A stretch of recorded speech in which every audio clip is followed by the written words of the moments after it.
ವರ್ಷಗಳಿಂದ ರಾಜೀವ್ ಗಾಂಧಿ ನಿವಾಸಿಗಳಿಗೆ ಪಟ್ಟ ವಿತರಣೆ ಮಾಡೋದು ರಾಜ್ಯ ಸರ್ಕಾರ ಅಧಿಕಾರಿಗಳಿಗೆ, ನಿರ್ಲಕ್ಷ್ಯ ಧೋರಣೆಯನ್ನು ಮಾಡುತ್ತಿರುವ ಅಧಿಕಾರಿಗಳಿಗೆ. ದಯಾದಾನ ದಾಕ್ಷಿಣ್ಯದಿಂದ ಅಲ್ಲ, ತಳಮಟ್ಟದ ಹೋರಾಟದಿಂದಲೇ ನಮಗೆ ಯಾವ್ದಾದ್ರು ಬದಲಾವಣೆ ಆಗಿದೆ. ನಿಮ್ಮ ಹೋರಾಟದ ಜೊತೆ ನಾನು ಎಂದೆಂದಿಗೂ ನಿಂತಿರ್ತೀನಿ. ನನಗೆ ಈ ಹೋರಾಟದ ಬಗ್ಗೆ ಇವತ್ತು ಗೊತ್ತಾಗಿದೆ. ಆದ್ರೆ 60 ವರ್ಷದಿಂದ ಈ ಹೋರಾಟ ನಡೀತಾ ಇದೆ ಅಂದ್ರೆ ಎಷ್ಟು ಒಂದು ರೀತಿ ಕಿವುಡ ಮತ್ತು ಕುರುಡ ಸರ್ಕಾರಗಳು ಅಂತ ನಮ್ಗೆ ಗೊತ್ತಾಗತ್ತೆ. ಈ ಸರ್ಕಾರಗಳು ಯಾರ ಪರವಾಗಿದೆ? ಅದು ಬರೀ ಬಳ್ಳಾರಿಯಲ್ಲಷ್ಟೇ ಅಲ್ಲ, ಇಡೀ ಅಖಂಡ ಕರ್ನಾಟಕದಲ್ಲಿ. ಅಂದ್ರೆ ಶ್ರೀಮಂತರು ಆಳುವ ವರ್ಗ ಬರೀ ಅಗರ್ಭವಾದ ಕನೆಕ್ಷನ್ ಇರೋರ್ ಪರವಾಗಿ ನಿಂತಿರ್ತಾರೆ ಹೊರತು ಜನಸಾಮಾನ್ಯರು ಯಾರ ಪರವಾಗಿ ಇರಬೇಕು?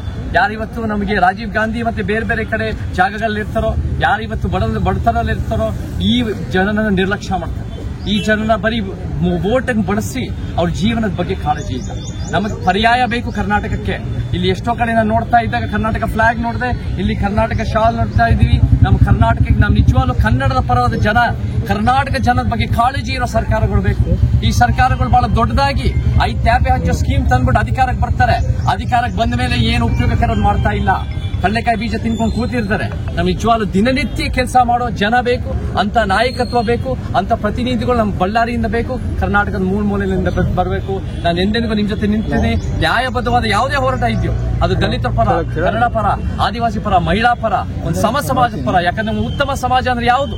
ಒಂದು ಸಂವಿಧಾನ ಸಮಾಜ ಅಂದ್ರೆ ಯಾವುದು? ಅದು ಸಮ ಸಮಾಜ. ಸೊ ಆ ಸಮ ಸಮಾಜದ ಪರವಾಗಿ ನಾನು ಎಂದೆಂದಿಗೂ ನಿಂದಿಸ್ತಾ ಇರ್ತೀನಿ. ಎಲ್ಲರಿಗೂ ಜೈ ಕರ್ನಾಟಕ, ಜೈ ಭೀಮ್.